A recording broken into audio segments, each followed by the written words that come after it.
Welcome into the very first week of the 2023-2024 season. As far as purple positivity goes, I'm your host, Justin Ekstrom.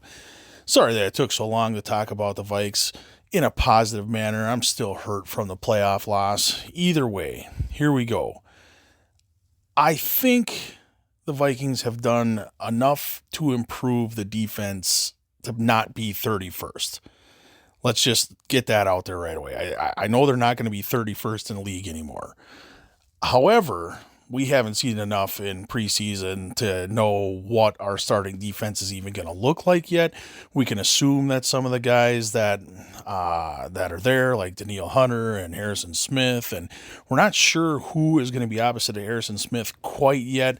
It looks like a few of the guys have done their due diligence to get in that pecking order. Metellus and Lewis Seen, he looks like he's the fourth safety on the depth chart right now, which is not good for a first round pick.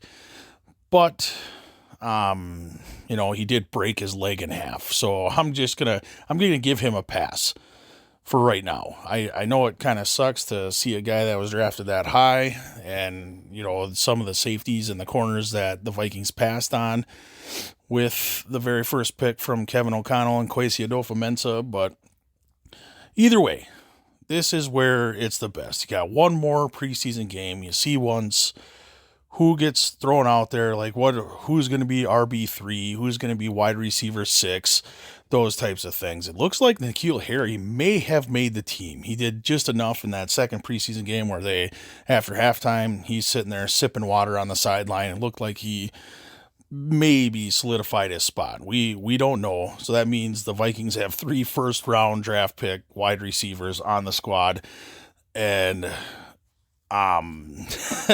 it's kind of funny just to see all these guys that they have now. And, they're probably 2 of them are going to be actually 4 first-round wide receivers.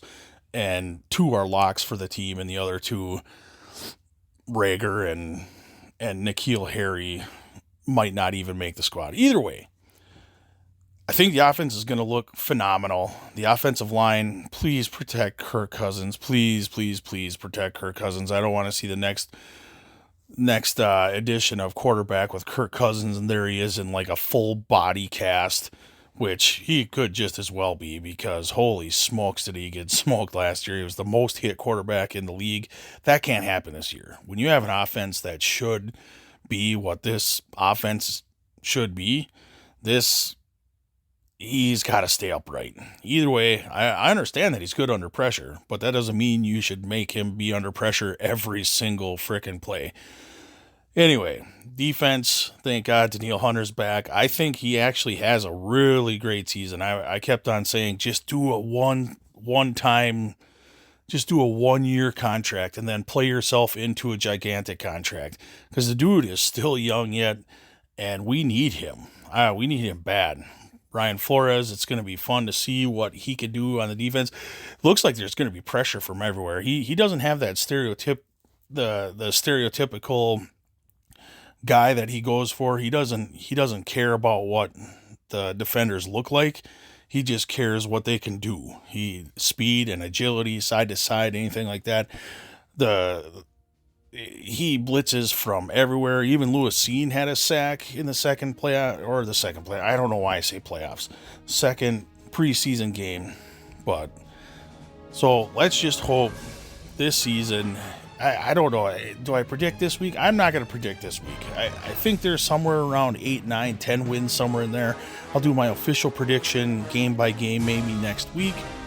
But for now, this is it, man. It's time. Hopefully everyone got their fantasy football drafts out of the way.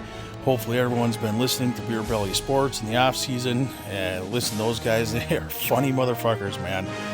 Either way, make sure you follow me along at Purple Positivity or at the Sports Crib 21, and let's skull, bitches.